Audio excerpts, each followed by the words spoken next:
Menteri Perhubungan, Menhub, Budi Karya Sumadi merespons kasus meninggalnya satu taruna Sekolah Tinggi Ilmu Pelayaran, STIP, karena dianiaya seniornya.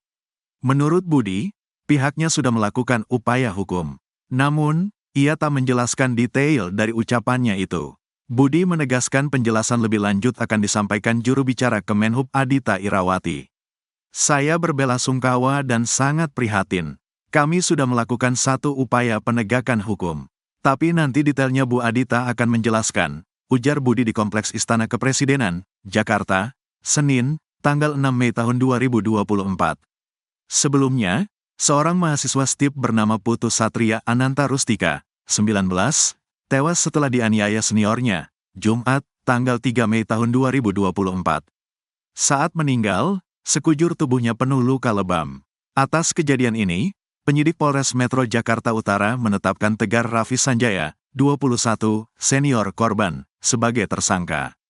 Menurut polisi, senioritas dan arogansi menjadi alasan Tegar menganiaya juniornya hingga kehilangan nyawa.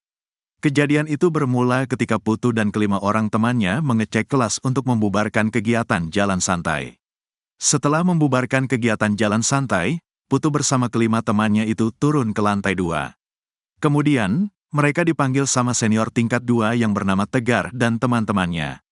Kemudian, Tegar bertanya siapa yang menyuruh mereka pakai baju olahraga ke gedung pendidikan lantai 3, masuk ke kelas-kelas, kata Kasat Reskrim Polres Jakarta Utara AKBP Hadi Saputra Siagian, Jumat.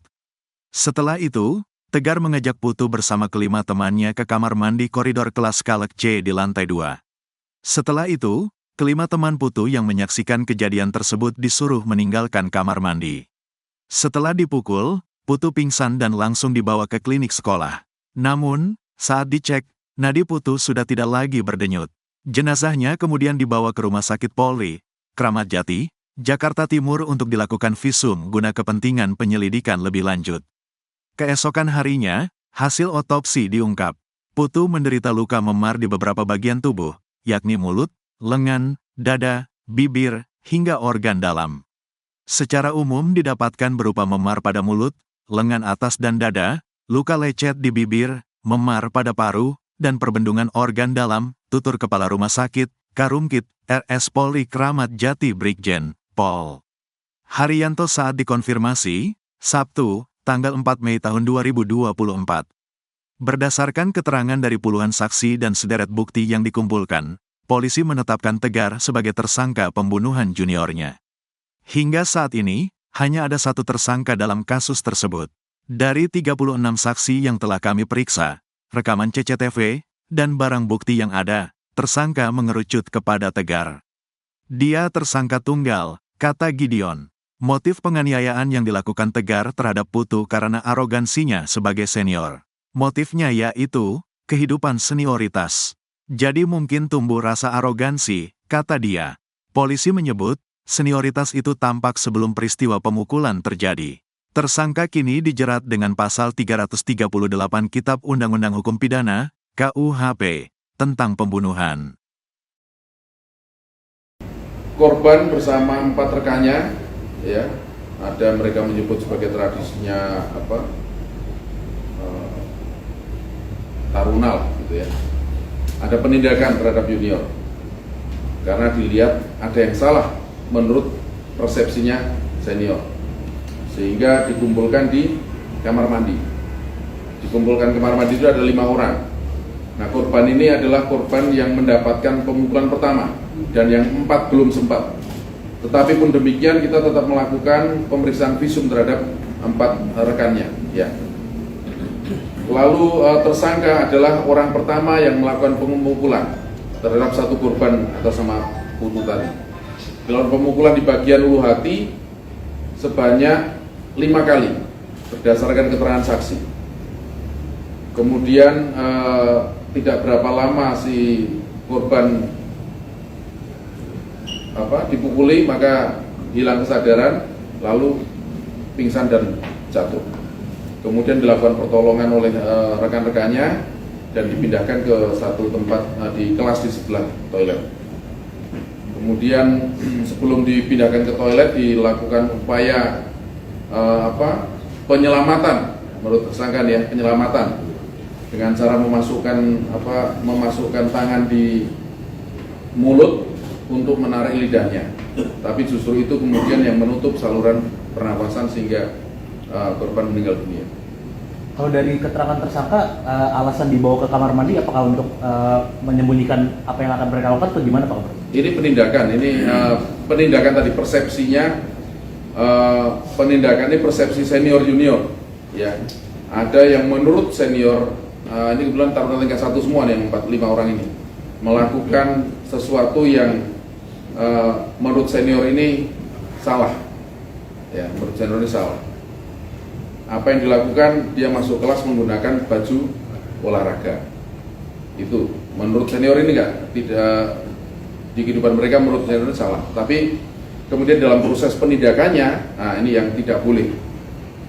Salah dalam kehidupan senior junior, dalam kehidupan sebuah komunitas itu menurut saya wajar. Tapi kemudian penindakannya dengan menggunakan kekerasan eksesif, kekerasan yang mengakibatkan meninggalnya nyawa orang, apalagi jelas tidak boleh. Dan menurut saya ada satu kalimat dari mereka yang kemudian si tersangka menyampaikan mana yang paling kuat. Nah, mana yang paling kuat. Kemudian dari korban mengatakan saya yang paling kuat, karena dia merasa bahwa dia adalah ketua kelompok dari komunitas tadi, ya, tingkat 1 ini. Maka kemudian dilakukan penindakan. Penindakan yang dilakukan ini menggunakan kekerasan tangan kosong, tidak menggunakan alat, tidak menggunakan, jadi pemukulan dengan tangan kosong. Polres Metro Jakarta Utara telah melakukan gelar perkara terkait kasus penganiayaan senior terhadap junior di kampus STIP Jakarta. Dari hasil tersebut, polisi menetapkan senior bernama Tegar Raffi Sanjaya sebagai tersangka kasus tewasnya sang junior Putu Sotria Ananta Rustika. Kapolres Metro Jakarta Utara Kombes Pol Gideon Arif Setiawan dalam keterangan pers pada Sabtu 4 Mei mengatakan ada sinkronisasi keterangan saksi. Menurut Gideon, pelaku kekerasan hanya berjumlah 1 orang, yakni Tegar. Adapun saat kejadian, Tegar bersama teman-temannya mengumpulkan korban dan beberapa junior lainnya di toilet. Pengumpulan ini dilakukan lantaran para junior dianggap melakukan kesalahan, yakni memakai seragam sekolah saat masuk kelas. Kemudian oknum senior tersebut bertanya kepada Putu dan rekan-rekannya siapa yang paling kuat dari antara mereka. Putu lantas mengatakan bahwa dirinya yang paling kuat. Hal ini dilakukannya lantaran ia merupakan ketua kelompok dan merasa bertanggung jawab atas rekan-rekannya. Tersangka kemudian memukul korban di dekat ulu hati yang kemudian membuat Putu tak sadarkan diri. Gideon mengatakan penyebab tewasnya korban adalah cara penanganan yang tak sesuai prosedur saat Putu tak sadarkan diri.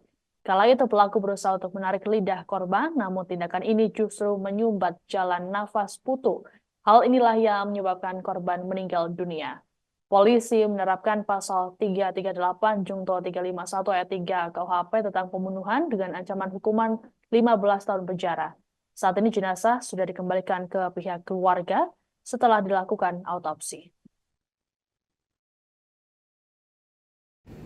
Kalau dari keterangan tersangka, alasan dibawa ke kamar mandi apakah untuk menyembunyikan apa yang akan mereka lakukan atau gimana Pak? Ini penindakan tadi persepsinya, penindakan ini persepsi senior junior, ya. Ada yang menurut senior, ini kebetulan taruna tingkat 1 semua nih, yang 45 orang ini melakukan sesuatu yang menurut senior ini salah, ya, menurut senior ini salah.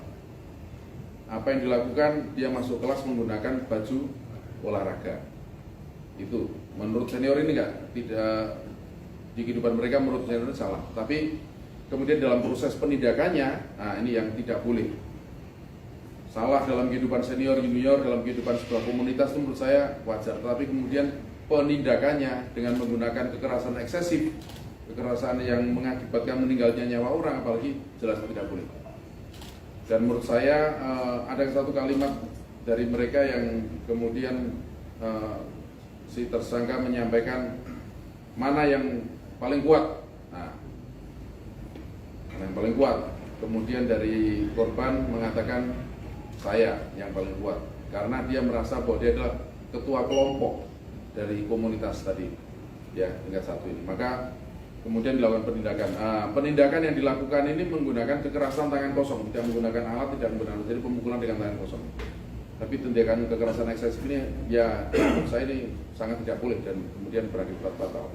Mungkin bisa dikatakan ini